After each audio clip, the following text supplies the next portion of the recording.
you get your birthday? He promised me internet month after month for years. But Teddy's got it, right? Yeah.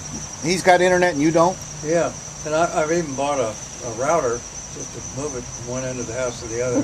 Well, you can get wireless like we got. Yeah, wireless. Sounds like a better route. Yeah, it is. It's nice. But if he's already got the internet here, it takes nothing to get it to you. It doesn't even cost him extra. Well, that's what I said. A router is designed to do exactly that in the same house. Well, why didn't he do that? It doesn't make sense. He's just messing with you, I guess. Jeez. Oh, I know what that KG Teddy's thinking about.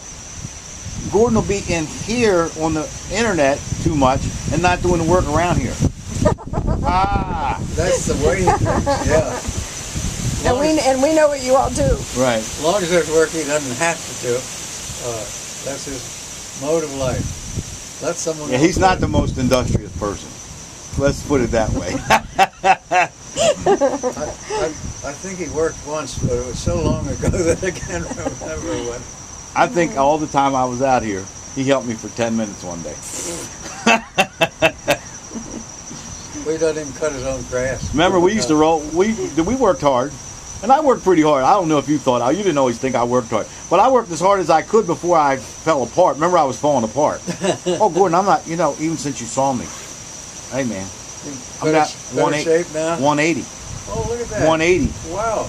180. Yeah. Good for you. I had to get in good shape so I can meet her.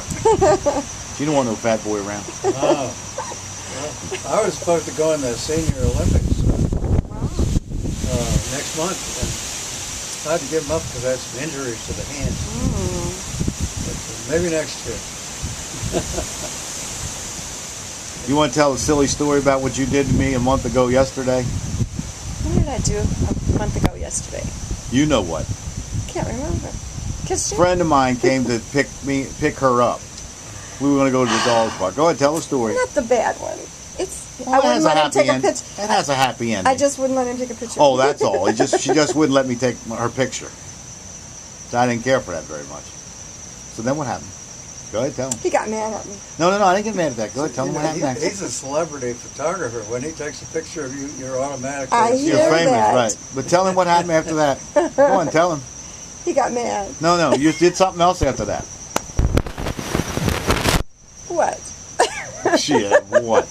She was sitting there, and I wasn't happy about her not wanting to get the picture taken. But I could live with it to some degree. And I was just playing with him. I was just joking with him. Yeah, right. She had Pepper on her lap, and I went and I was petting Pepper. What'd you accuse me of? What'd you say? Nothing. She said I was trying to feel her up with my arm. I didn't say that. Oh, what did you say exactly? I just said, "Are you trying to touch me?" Okay, this is the same thing. Because my arm apparently... It was a joke. It wasn't a joke. It was a joke. My arm apparently touched her in that spot. He took it the wrong way. I took it anyway. I took it the way it happened, right? And I was like... No, he took it the wrong way. I was hurt. He's got some of those telephoto lenses that reach way out. Yeah. But she really hurt my feelings with that. So then what happened? He wouldn't speak to me. I ignored her for the rest of the time we were there. Oh, gracious. And then when she got out of the car, did I say goodbye to you when you got out of the car? No. Nothing. So after all this, give me a hard time about the picture, give me a hard time about trying to feel her up. After all this, I go home on the computer and I got an email from her. Well. So I'm like, okay, what's this email about? You going to mess with me and worry me about something else? Here comes the kitty cat. I open the email up. It says, "You're a nice man," and something like she was sorry. Nice, sweet man. I was sorry about whatever it was. And the next thing I know, you know what she does? She sends me a song. Oh, really? Except I picked up the message. You know what the name of the song was? We've Only Just Begun. Oh, how about? Well, that's so appropriate. Immediately I thought, now that can't be a coincidence. She must have sent that to send a message.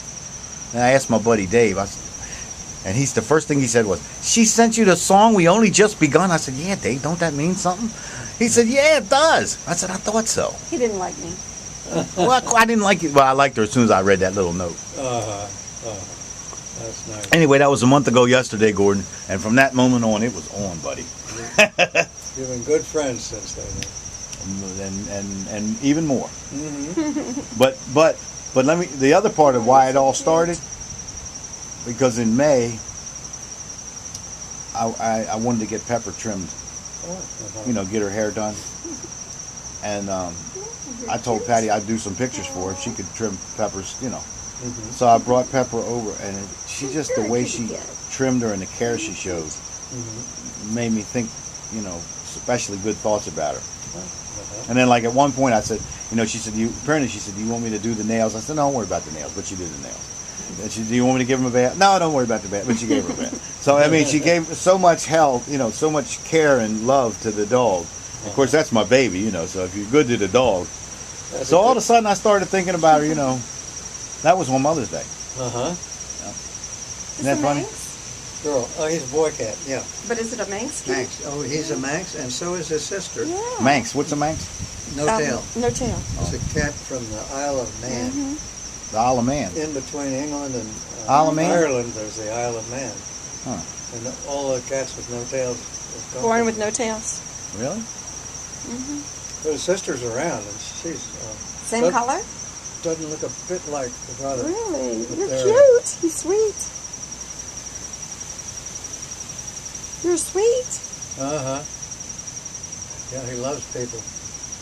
Speaking of islands, did I tell you about the Tristan da Cunha? I know I told you. Did I tell you about Tristan da Cunha? No, you've been to the Caribbean lately? Or? No. But did you hear about Tristan da Cunha? What's going on there? You never heard of the term? Tristan da Cunha. I've heard of it, but I've never been there. Well, yeah, nobody's been there. Tristan da Cunha. They won't allow people to come? Probably not. Nobody goes there. It's too far away. Tristan da Cunha is the remotest inhabited island on Earth. Really? It's between Brazil and Cape Town. Oh. Right out in the middle Atlantic of the Ocean, huh? Yeah, right out there in the middle of everything. It's not too far from St. Helena. You heard of St. Helena? Yeah. That island? And they sent British soldiers to live on Tristan da Cunha in 1820 to guard against maybe Napoleon escaping, because Napoleon was a couple islands away from there. I think it's near St. Helena was where Napoleon was. So they sent the British there to make sure he didn't try to get out or whatever. But some of the men, when they pulled them back, they stayed. They liked it. Huh? They said, we'll stay. But it's a volcano. Uh-oh. The whole island is a volcano, but except for at the base, maybe there's 10 or 20 or 30 acres at the base that's not a volcano. I hope it's not an active volcano. Well, they didn't think it was active until 1960. Oh. But at any rate, there's been all these people that shipwrecked through the years or came through or whatever. 5 families. Actually, they're kind of inbred. But there's 5 families that have been there since 1820. And they're still the only people that are allowed to own land there. You can't buy land on it. They've got their own government? Well, they don't really have... I don't know if it's a government. They don't Private really, island. I think recently they got telephones. They're under the British rule. They're under British umbrella. But in 1960 there was a volcano went off. And I don't know how they found out about it in Britain, but they went down and rescued everybody. Where'd you go? And nobody was hurt. They all brought them. They were all living in London. And to a man, every single one of them decided they wanted to go back after a few months. They all went back. But they don't have any type of nothing. I mean, they just have palm trees? No, it's not a palm tree island. No. Really? They just got potatoes, and they got border collies, potatoes, and rats. And somebody brought some. Actually, somebody got the rats. The rats came off a ship. Here comes the kitty. This one has a tail. The rats came off a ship, Gordon. Oh, yeah, they will do that. Well, unfortunately, they wanted to get the rats. Somebody even said, we got to catch those rats. They need some cats. Well, they needed something to catch them, but it was too late. Yeah.